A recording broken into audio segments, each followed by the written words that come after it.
All right. Hello, everybody. I'd like to welcome you to the August 4th meeting of the Police Accountability Board. Thank you for watching us, either live or sometime in the near future. Start off with welcome and introductions.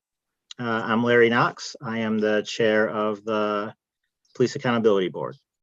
Rabbi Settle. I'm Rabbi Dora Settle. I'm the Northwest Council seat for the PAB. Dwayne.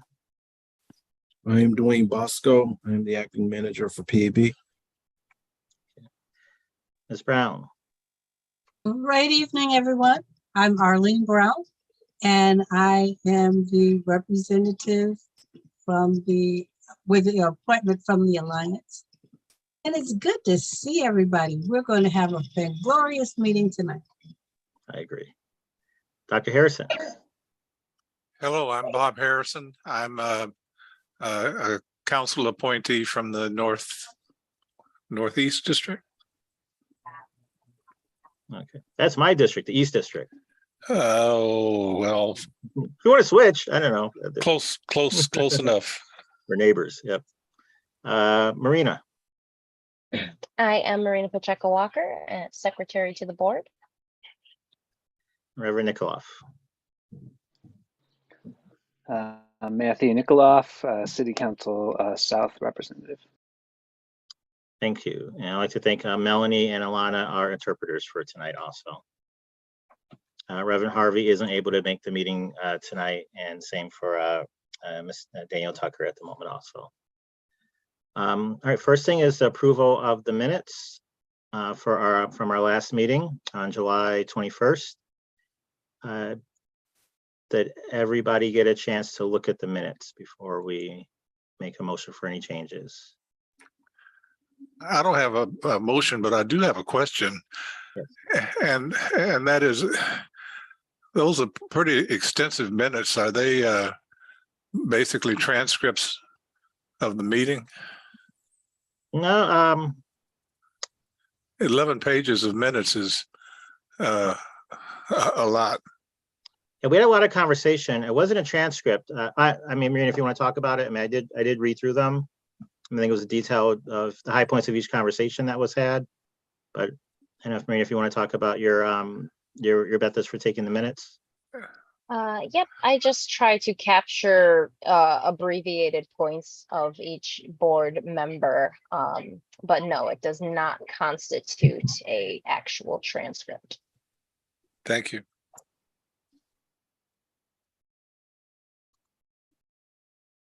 All right. Any other questions? I did notice one change, a small one, just a spelling of Mr. Ence's name. I think it's I-N-C-E. I think we had E-N-C-E on page. Now my computer's frozen. I think it was like page 2 or 3. But when Dwayne was talking about our conversations with the chief of staff for the police. Okay. I will make that edit to it.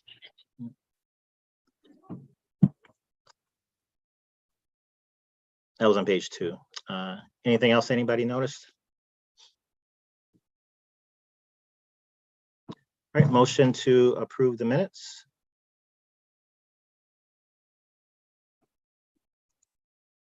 Arlene, seconded by Arlene. All right, so let's take a vote. All in favor of approving the minutes, say aye. Raise your hand. Okay. I see Harrison, I see Knox, I see Brown, I see Nikoloff. Rabbi, how do you vote? Sorry, my thing wasn't working. Yes. Okay, motion carries unanimously. All right. Thank you. And as a reminder for people, if this is your first meeting, those will all be up shortly on our minutes will be up on the PAB website where you can read those, our meetings from the last meeting and previous ones.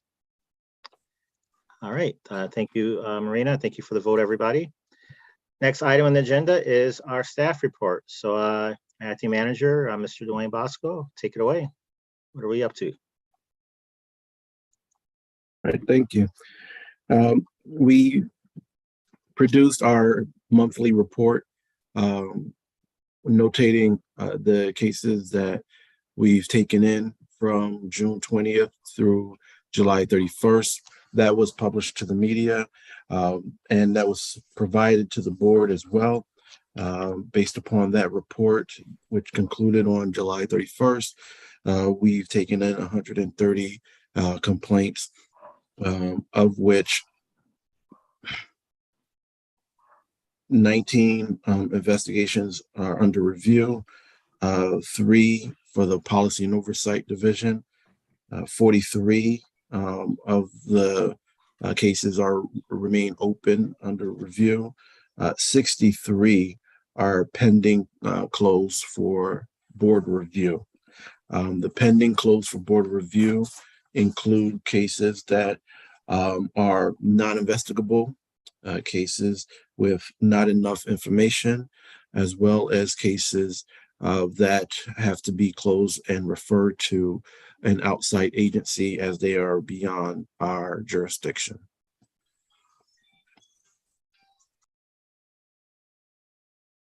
As soon as I have an updated total for the close of this week, which I will receive that on Monday, I will update the board as to the current numbers as they stand. Since our last meeting, there were several meetings of importance.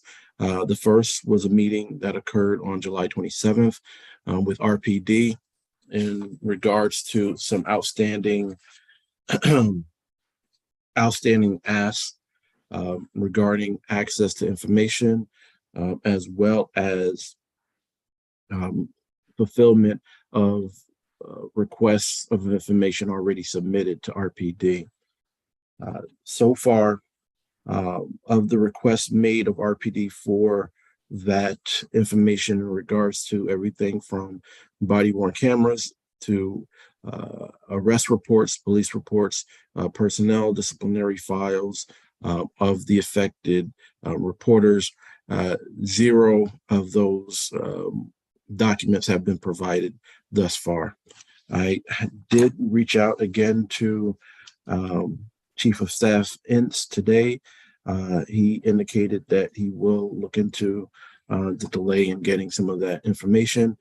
During the board meeting, additional information was requested by RPD in regards to some of the cases submitted to them. We are working on identifying, providing the identification information that was requested. However, based upon our rules of investigation, we have to provide the reporter an opportunity to sign a waiver in order to make that information known to RPD. If that waiver is not signed, then the identity of the reporter will not be made known to RPD. However, we still will submit a summary of the incident that we are looking into to RPD. Those form letters have been drafted and just are awaiting final approval before they go out. In addition to that, during that meeting, it was emphasized to RPD that while they're still awaiting some identifying information regarding the cases that we are currently investigating, that they still have information relevant to the ones that they can properly identify. And we've asked them to send over the information on a rolling basis as they receive it. So at this point in time, they still have not done that. Does that mean that we have not received any of their cases? We have not, well, 2 separate questions. One, we are supposed to be receiving the PSS cases. We have not received those. In addition, we have not received any of the documentation that we have requested on the cases that came in directly to our case intake. Dwayne, off the top, I mean, I don't know if you have an exact number or time, but from our first request that hasn't been asked, that hasn't been fulfilled, and our most latest request that hasn't been fulfilled, what are the timeframes for both those? The oldest one and the newest one, approximately. me take a quick look. I believe, well, before I quote a wrong date, give me one moment and I'll take a look to see the exact date that it went to, that it was sent.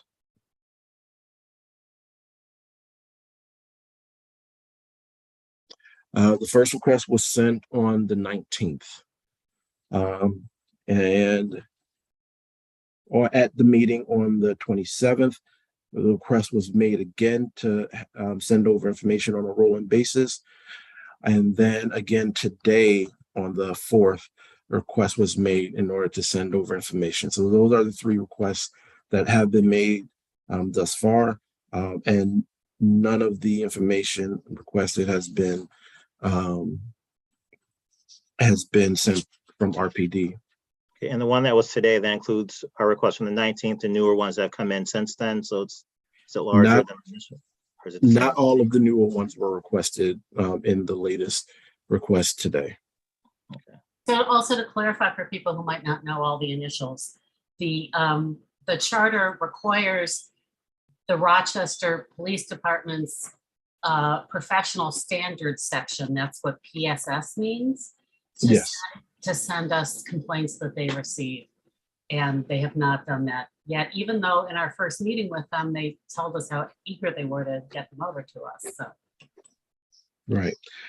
In addition to the PSS reports and our own request for information, we are still waiting on training materials that was previously identified during our June 6th meeting.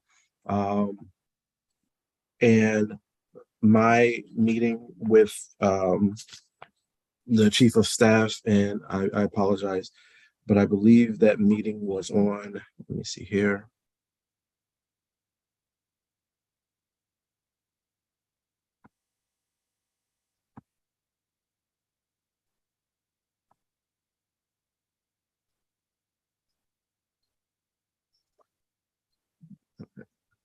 That meeting was on July 15th with the chief of staff in regards to the training material. So none of the information from the training material that was requested on June 6th or on July 15th have been sent over as of yet.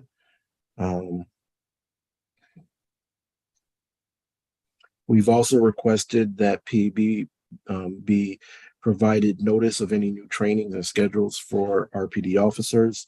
And these are things that were discussed, the following things were discussed at the July 27th meeting. Provide information storage, encryption, data security guidelines to PAB.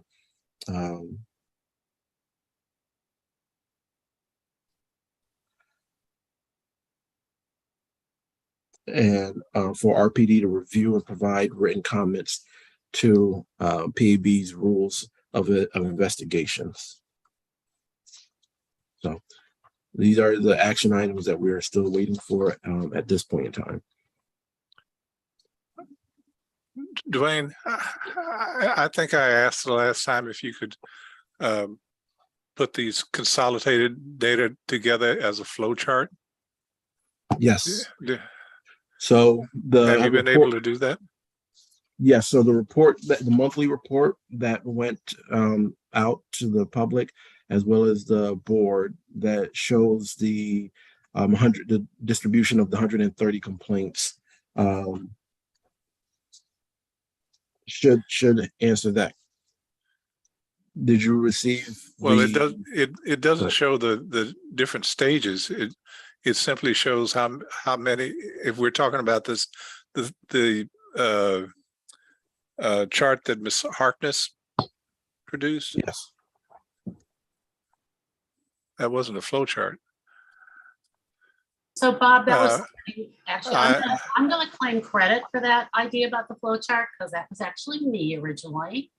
And I don't sort of appreciate it when men take over women's ideas. So we were working, I know that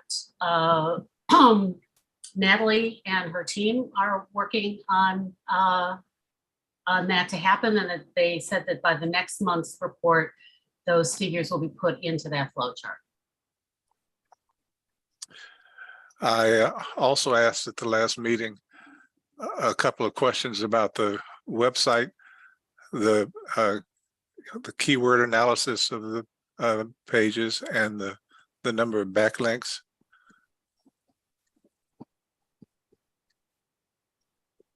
Hello?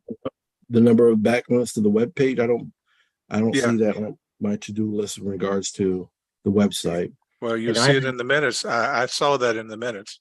Yeah, I mean, I think that was, we could follow up with Natalie on that, 'cause I think she was on that, she was on our Well, call. yeah, but Dwayne is the acting director. I don't feel like I should be required to ask every individual You don't. something. I will follow up regarding the Do website. the Dwayne, the backlinks are the original thing that made Google great. It's basically the way that other websites vote on the importance of your website.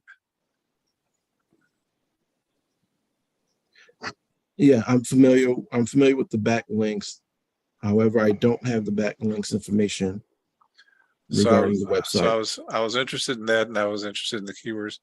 The last thing that just came up while you were talking, that I thought while you were talking, is if there's an incident and the person reporting it chooses not to be identified, but you go ahead and report the incident to the police, the number of incidences are small enough that they should be able to figure out who the reporter was. No, not necessarily, because the report can come from any third party. Well, let's say it this way. Do you have a way of guaranteeing that they're not going to be identified?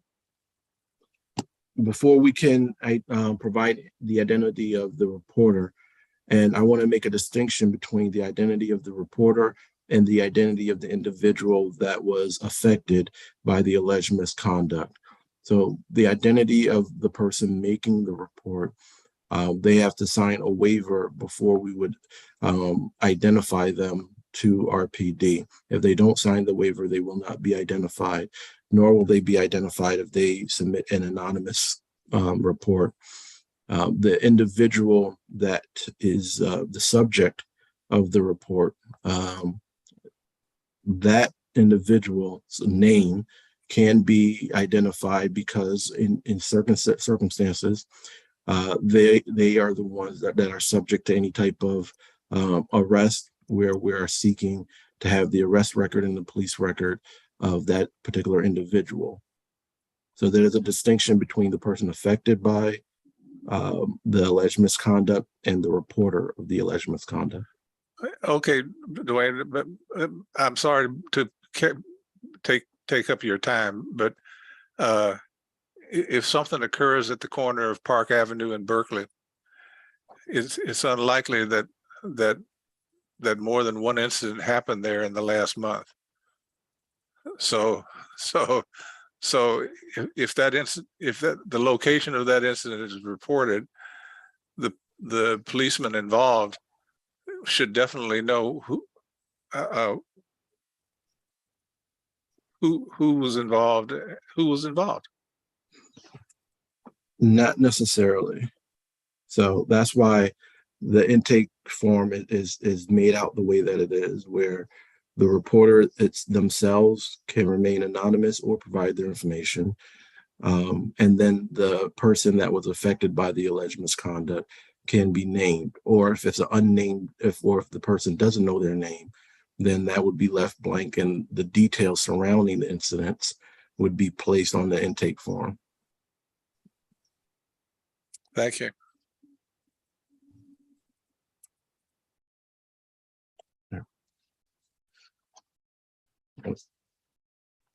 In addition to the meeting with RPD on July 27th, myself, the chief of operations, met with President Melendez in regards to the hiring freeze and making attempts to lift said freeze in order to backfill some of the positions at PAB that are still in need in regards to the public affairs, investigation, as well as security. That conversation is ongoing in relations to hiring of necessary personnel. In addition to that meeting, yes. I do want to meet Arlene and I were also at that meeting. Oh, yes. Yeah. Sorry. And just that, we definitely want to get those positions filled. I know the staff has been concerned, all the staff and the board is concerned about us, prioritizing and working quickly with the city and getting that security position filled. Just so that hasn't happened yet. And, endeavoring, and I think the city is at this point making that a priority, but, just saying probably we want to make sure that we get that position filled immediately as we do the other work to make sure our staff is safe down there.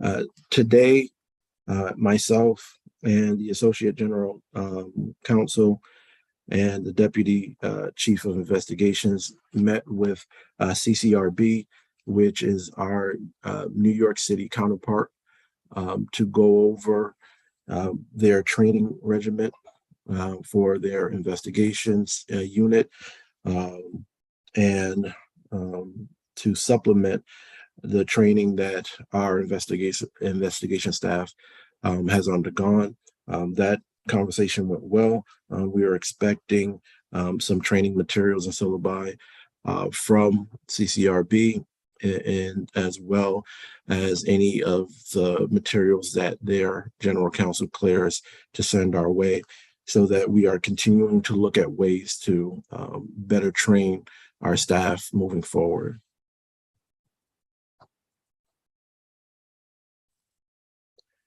The last issue that I have would require us to go into executive session to discuss potential litigation.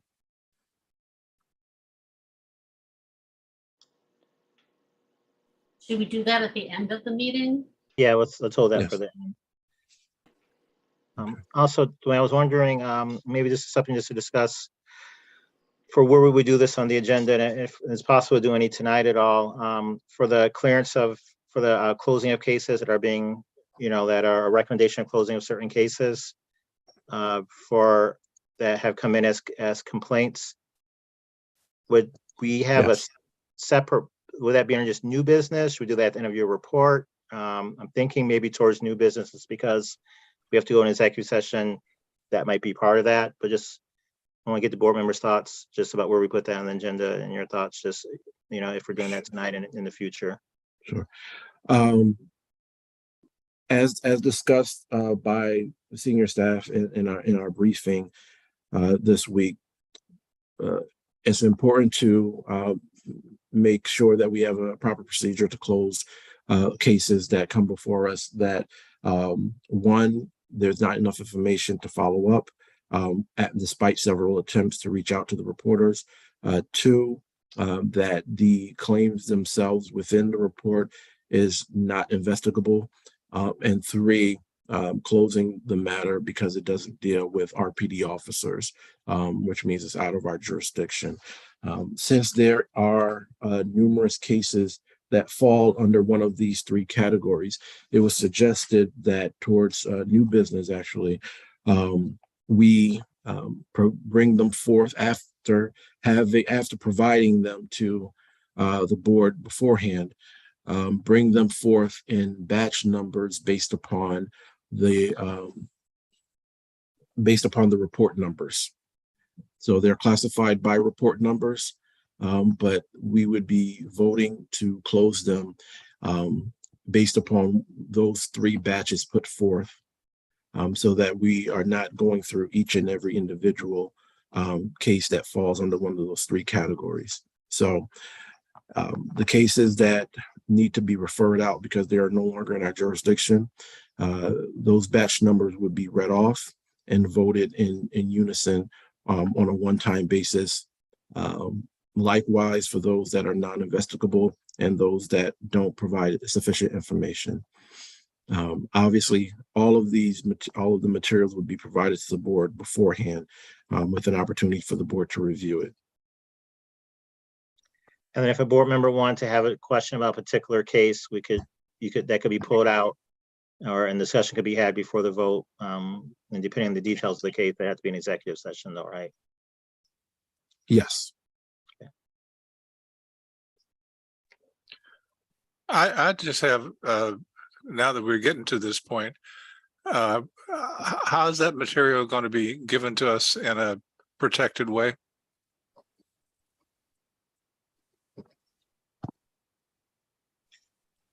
We can provide you,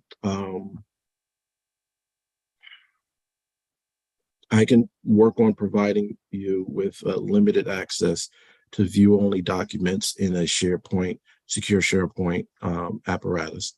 That would probably be the most secure way for you to view it. It cannot be emailed to you. So having a secure SharePoint link for you to go into would be the most secure way of having you view or review, I should say, some of the materials prior to voting on them. Yeah, SharePoint doesn't work for me. Okay. Yeah, I don't have a Microsoft machine. Mm-hmm. Marina, can you speak a bit about that? Yeah. I know Marina has been doing, I had another conflict with SharePoint training. I know you had earlier in the week, Marina, if you can talk a bit about the SharePoint training and maybe working with Dwayne on that, but just what are your thoughts, Marina? SharePoint has a web-based application that, as long as you have internet access, you should be able to log into office.com and then access any information that is on the SharePoint. I run trainings to just give a crash course in the use of SharePoint, as well as Teams and Planner. And that's all I got. Right, and Dr. Al, maybe if you could, maybe Marina can help you with, because I know you was a Linux computer, but if you don't have an Microsoft or Apple computer, but yeah, just going to the website and maybe she can help you with that process. And we all, if you haven't had a chance yet, that's definitely need to take that SharePoint training. So the first time we're using it isn't when we're looking at the cases, if you haven't done it already. So I know Marina's offering them, and I won't call anybody out here because I know I haven't done mine yet, but definitely we should take her up on those dates and ask for others if those don't work for you. Arlene, do you have another question, Dr. Harrison, before I go to No, Arlene? no. Thanks. Arlene? Yes, Dwayne, would you be kind enough to share a couple of possible incidences where the case is not investigable, Sure. so that the public will know what we're talking about? Thank you. So, for instance, there's a report that came in that revolved around an eviction, a civil eviction, wherein complaints were made in regards to the sheriff.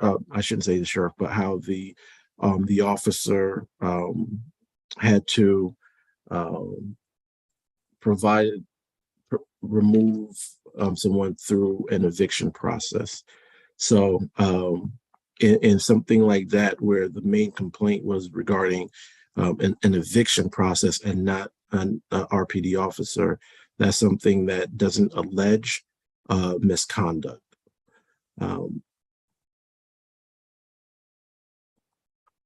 Were we able to refer them? And we talked about having other resources to refer people to another agency or department that can help them. Were we able to do that? We have not referred that matter out just yet. I always wait till it gets to us and then we can do that. Right. I'd like to welcome Ms. Tucker Roll to our meeting. Thank you, Danielle, for joining us. I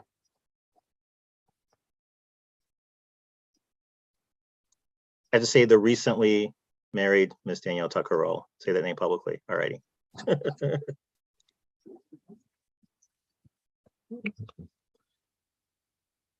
Were there any other questions pertaining to either the investigations, the meeting with RPD, closing of the case, the meeting with CCRB, or the meeting with City Council President?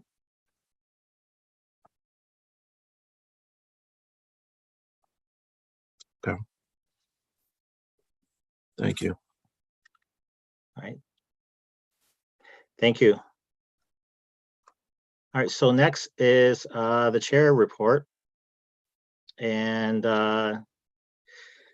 one main item that we have, Dwayne did a pretty good job of explaining what happened at the meetings that we had, meeting that we had with City Council, President Melendez, and our liaison, Kim Smith, in regards to those issues he talked about. Also, our board seat that still hasn't been filled from Dr. McIntosh's seat. I've been saying over 100 days. We're probably up to maybe 110 or 20 by this point, but definitely past the 60 days as required by law. We got assurances from City Council this week that there are the votes needed for that spot to be filled, or about there. I know there's a caucus on Monday where City Council will be discussing the PAB, hopefully that seat and other issues. Hopefully that a vote will be coming, that day or shortly thereafter. So, we did talk again with council members this week about the importance of that. And as public knows, as we've been saying every week, and as a reminder, and if you have your council member's number, please call them. If not, go to the City of Rochester's website and you can get their number. You send them a nice, I do mean nice, email or call, encourage them to vote to fill this seat. We have trainings that we're doing. We have a lot of work going on, and we have 2 board seats that are open that we definitely want to get filled so we can share the load of the work and they can be fully trained and fully engaged in asking the questions as a board member. So I'm very hopeful that, by our training next week that we will have hopefully a new board member.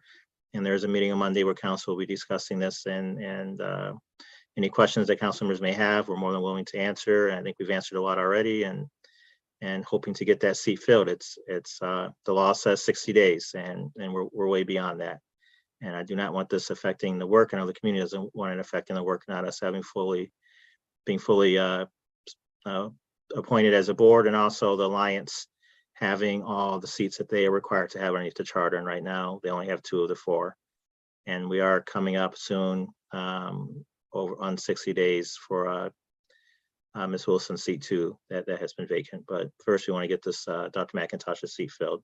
So stay tuned on that. If you haven't reached out to your council member yet, please encourage them to get any questions answered that they may have before the caucus on Monday, but hopefully making sure that we can move towards getting that seat filled and getting the process going for the second seat also. And it's important work that we're all doing, and we definitely want to be fully operational. Any questions on that from any of the board members?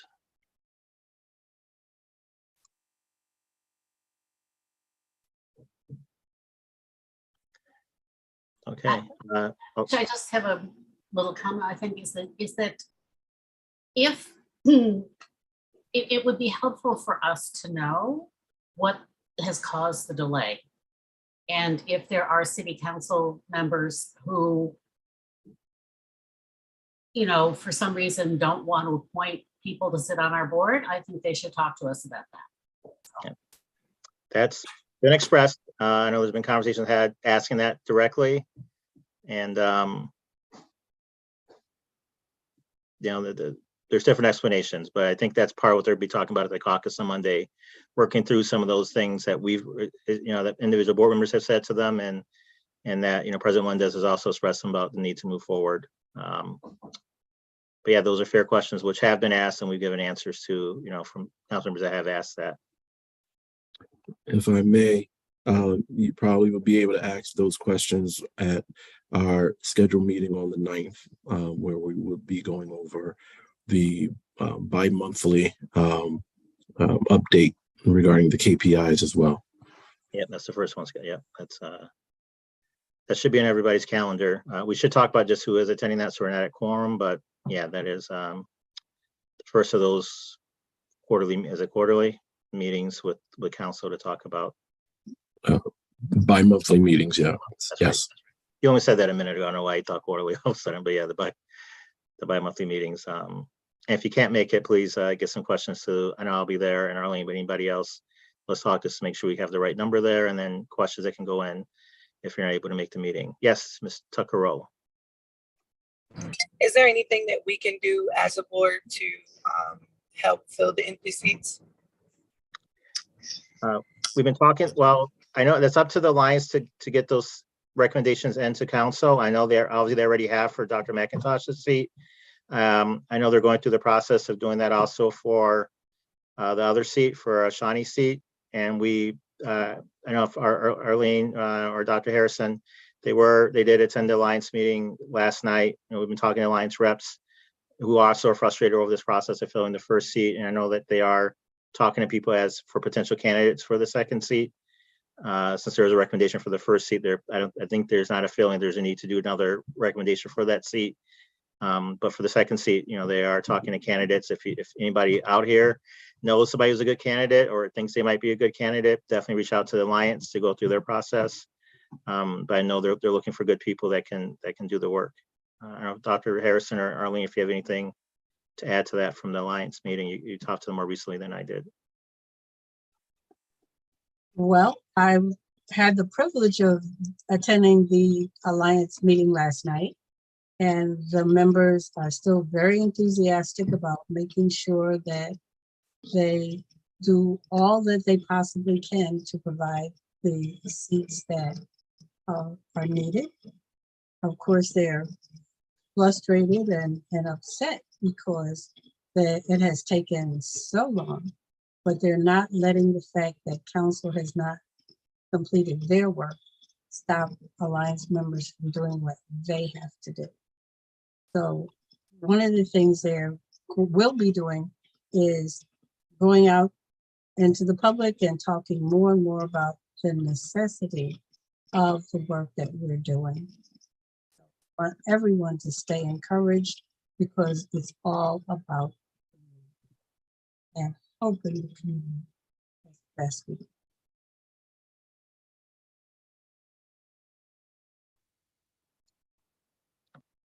Thank you, Arlene.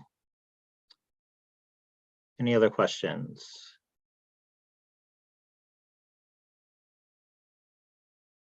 Okay, we'll move on to board reports. So for actually, Dr. Ravisetto, if you want to go first about the training. Just updates on what we have coming up and what we just did last week. Yeah. So yes, we had training last week about the disciplinary matrix, which is still in a draft form, and we'll have public feedback as well as board RPD and some other feedback before we're done with it. And on Thursday, the 11th next week, we are due to have a training with our consultants, SMK, on evaluating reports, so that when the time comes that we're going to be making decisions about these things, we'll know how to do it better. Basically, we have trainings every other week, the alternate weeks that we do not have public board meetings unless there's a fifth Thursday. So coming up, actually, I wanted to ask Marina, maybe we could actually have a SharePoint training on one of our Thursday evenings so that we don't have to make additional time. And can you tell me how long that takes? Like how long the training usually is? They are very brief. Like I said, it's just a crash course in how it operates. So they usually are 15 to 30 minutes.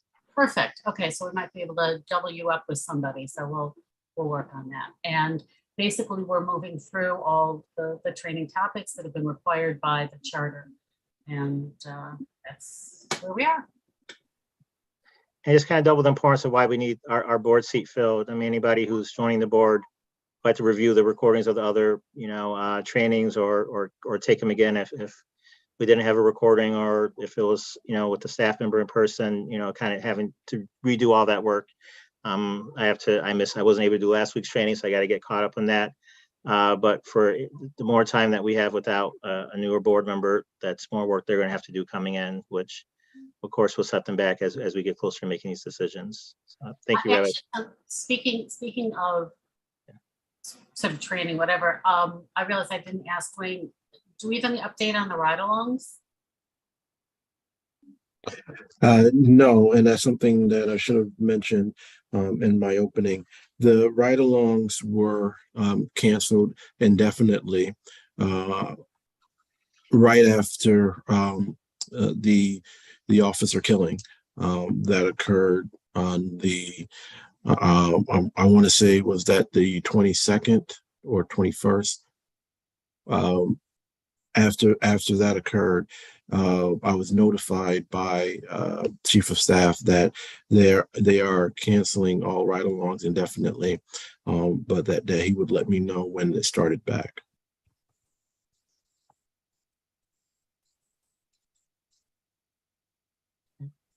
Any other questions? I I'm Yes, sorry, this- Dr. Harrison, and then Danielle. Actually, Danielle's had her hand up for Oh, quite a I while. missed that. Sorry, Danielle, then Dr. Harrison. My question was about the training that Rabbi Settle. Is there a Zoom option, or what's the layout or the logistics for the trainings? So actually, at the moment, we're doing them on Zoom. I was checking with the SMK folks because there's a question about whether they were planning to be in person or on Zoom, and I just asked today. So as soon as I know, but the assumption is that they will be. Okay, perfect. Because I was a part of the trainings before, so I just wanted to know, like, is the layout going to be is it going to be similar to what we were doing before, or is it more formal?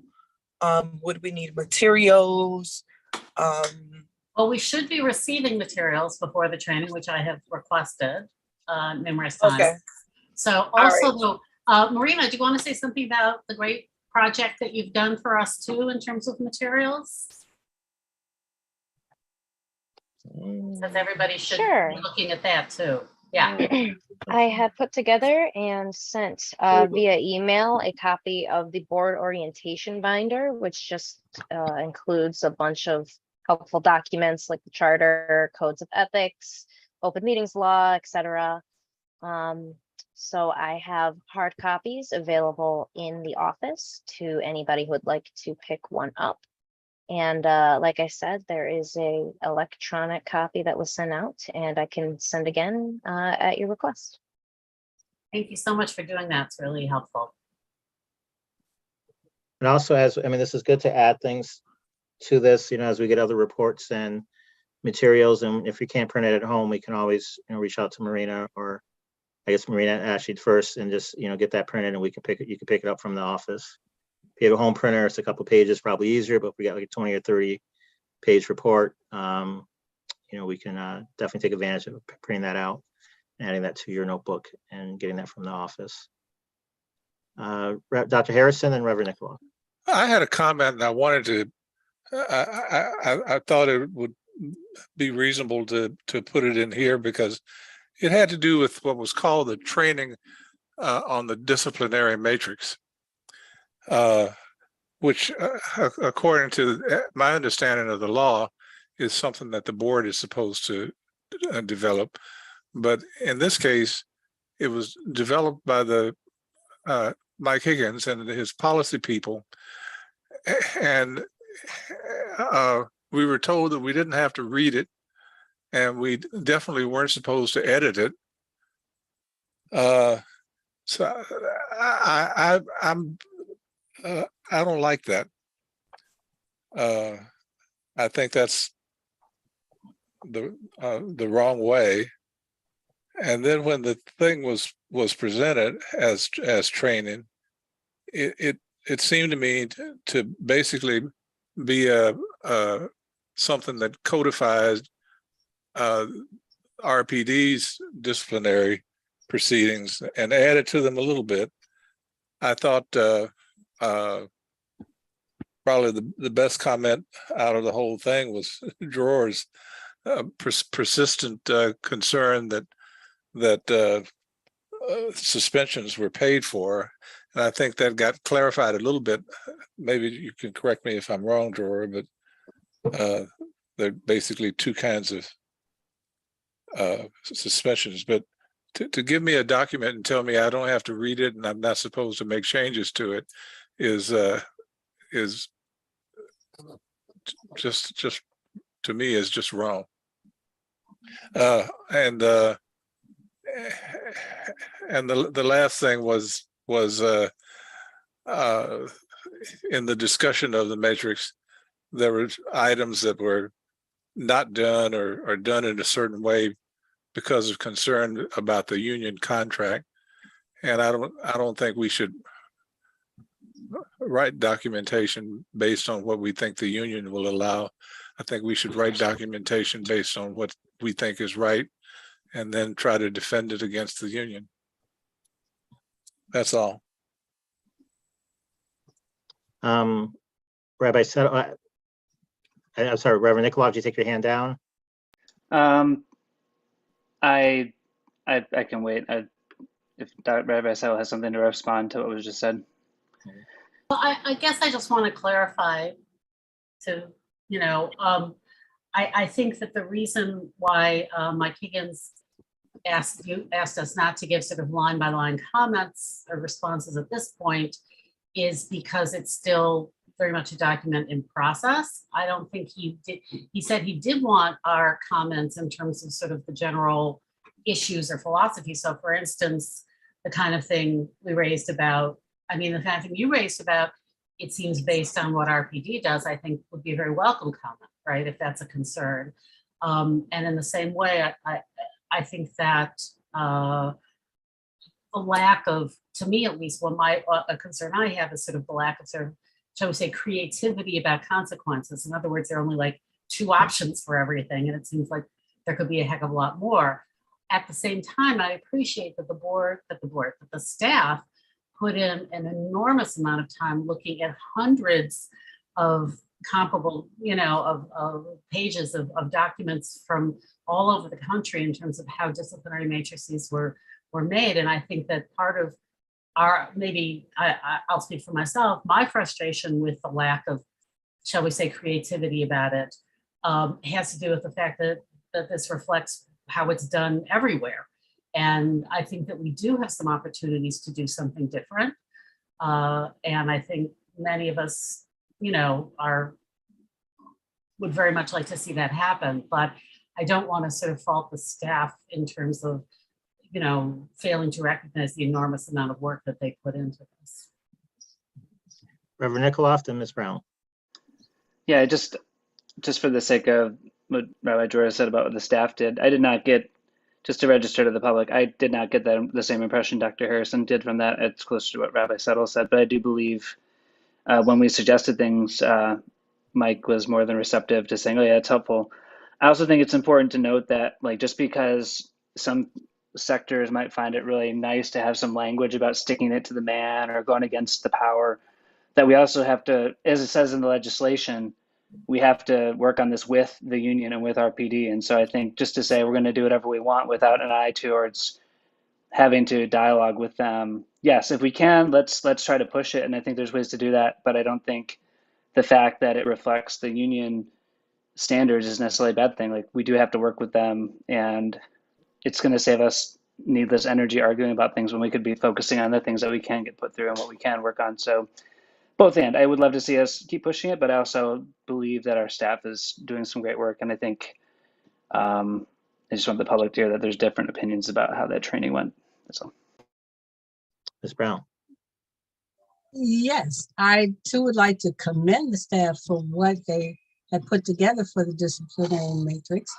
And for those of you who have ideas that things need to be changed, switched, or at least looked at differently, I'm sure that you've already sent that information to Mike and his staff so that they can, look it over, incorporate, get back to you so that there is some definite dialogue about what you feel is missing and how we could definitely move forward.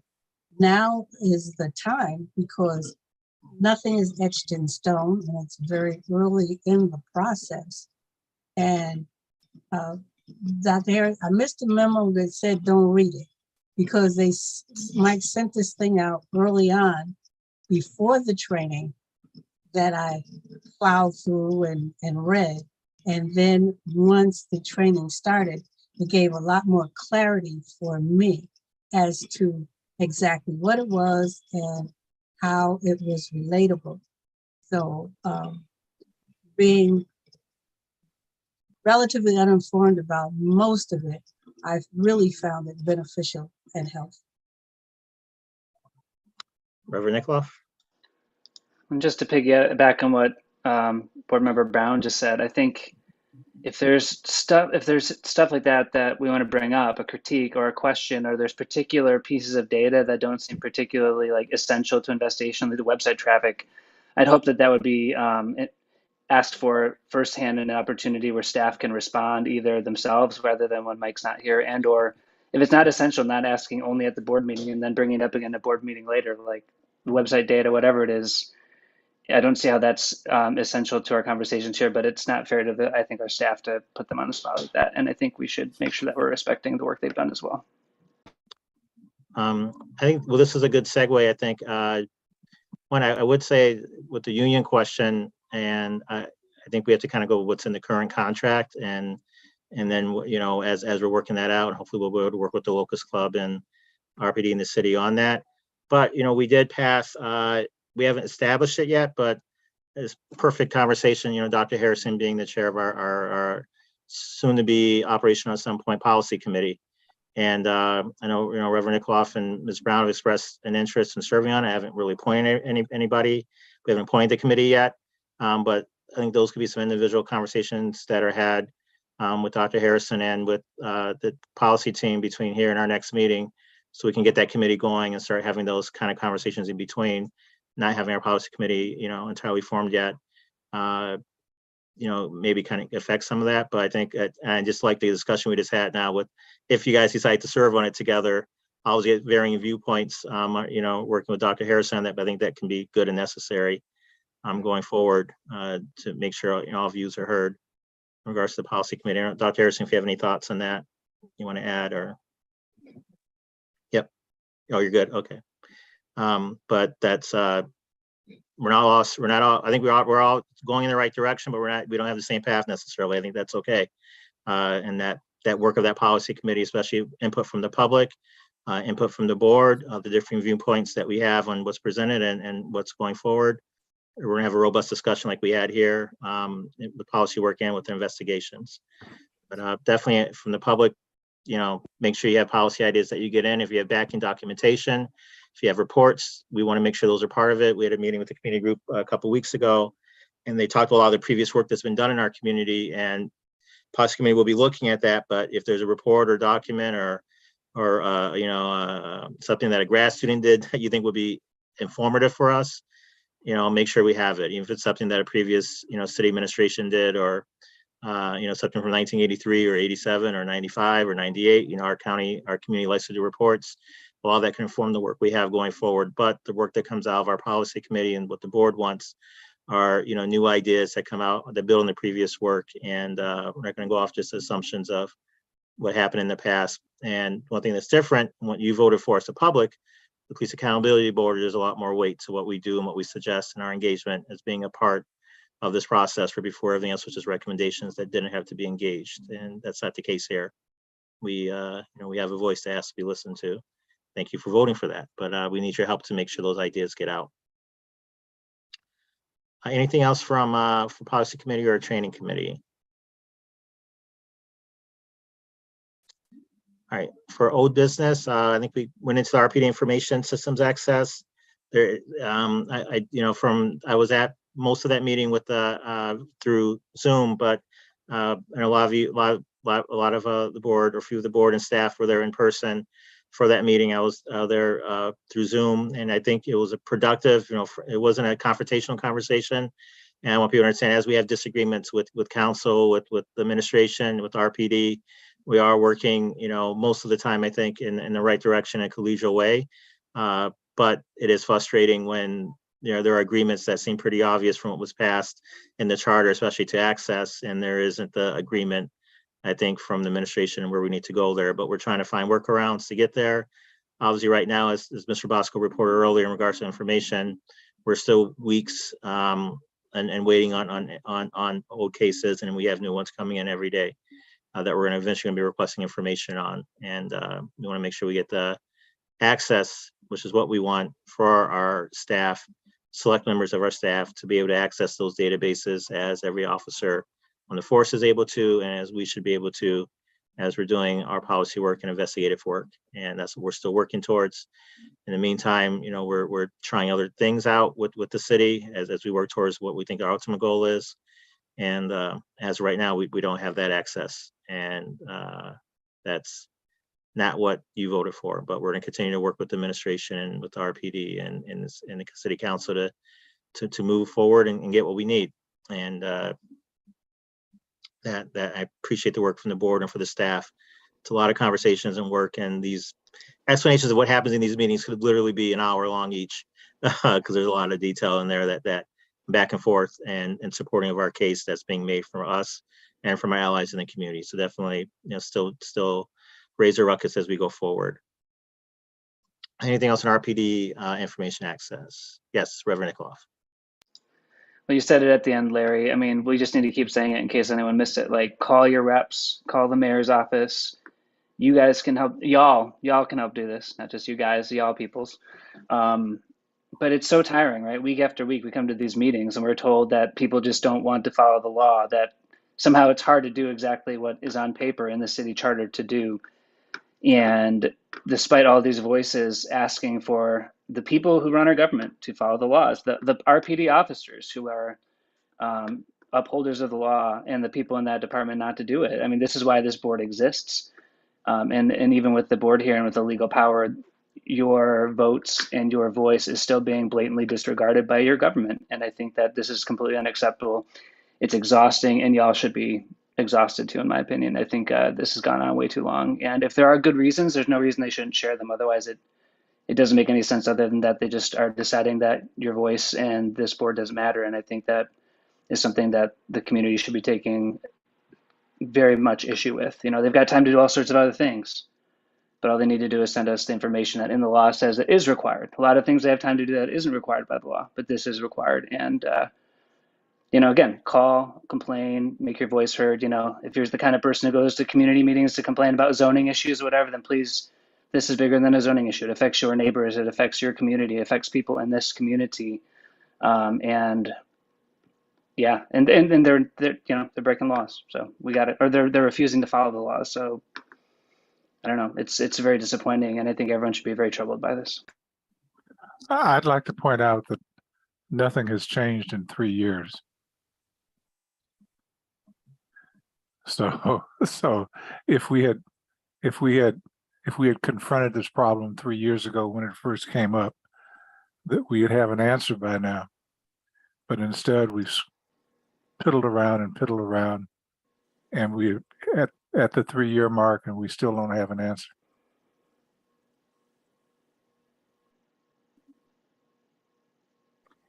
I'd say we have an answer in that we have an agency and a staff that are working their butts off, and now there's just more people who are being disregarded than there were a few years ago. But I think that many people would take issue and say that, oh, that's happened, has been piddling for the last 3 years, Bob. I don't think that's a particularly fair comment to all the people who are working their butts off to try to make this work. Yeah. I mean, maybe the piddling firm, I would say that right now, one thing that strengthens our case, which we didn't have 3 years ago, is that our doors are open and we're taking in complaints and doing policy recommendations. So there is work that is being done right now, and there's work that is coming in, and there are barriers that I think are very close to slowing down some of the work of what the community wants in regards to those investigations and those policy recommendations. We didn't have that a year and a half ago when we weren't able to take complaints. We weren't there yet, but we're there now. And I think that will add pressure, and that will kind of make the point. As Dwayne reported earlier, we have requests that have been in for weeks now. We have, and they haven't been answered yet. We have board seats that have been open for months now underneath the law, and they haven't been filled yet. So that wasn't pressure that we had before. It was aspirational. It was, this is what we want to do. Now the work is actually happening, and that's why we're reporting back to the community, and we're going to continue to work with our allies in government. But I think it's a different kind of weight when the work is actually happening, which is what it's doing, and we want to support the staff in helping them do that. And the board, I think that's, we have to remind ourselves that we want to do everything we can to help that staff do the best job they can. With internal, work and external work in that office. All right, any other thoughts on that? Doesn't look like any other hands are up. Next on the agenda, new business. I know we have the matter with litigation, Dwayne, that we might have to go in executive session for. And before we go into executive session for that, I want to make sure we get a clear explanation for the public on that. Any other new business before Dwayne talks about the issue that he wants to bring up that people have?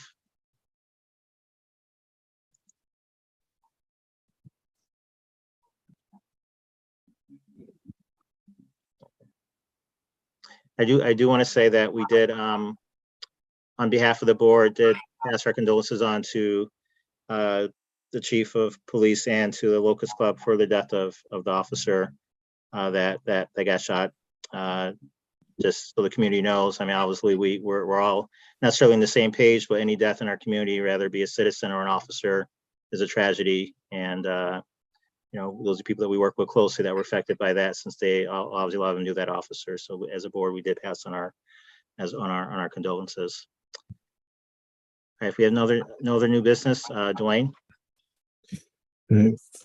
Hold on. Excuse me, have we moved into executive session for his? No, we want to get an explanation first about why we should do it before we move.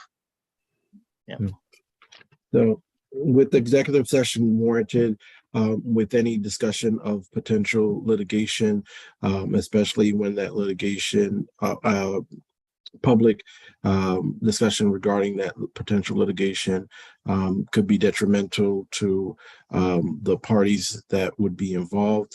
I recommend that we go into executive session in order to discuss the potential litigation regarding some of the actions that PAB would like to undergo.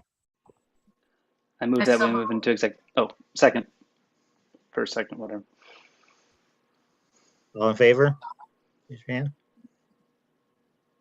Okay, I see Knox, Harrison, Settle, Brown, Nikoloff, Tucker. How do you vote? Aye. Okay, Yay. motion is unanimous. Okay, so I will stop the live stream, but we Hold on, will really quick, return. Marina, are we going to be finishing the meeting after that, Larry? Or Yeah, we have should to come let back the public know? Yeah. But I mean, so will there be any business afterwards, or can people in the public kind of bail out at this point? well, I don't want to make any assumptions. Maybe somebody else might have something out of that. I mean, I think this is our last matter on the agenda, but we Okay. will come back out of session to close out. So if people want to stick around, if we have anything else, we would talk about that, but I'm not anticipating anything else. This is the last item on the agenda.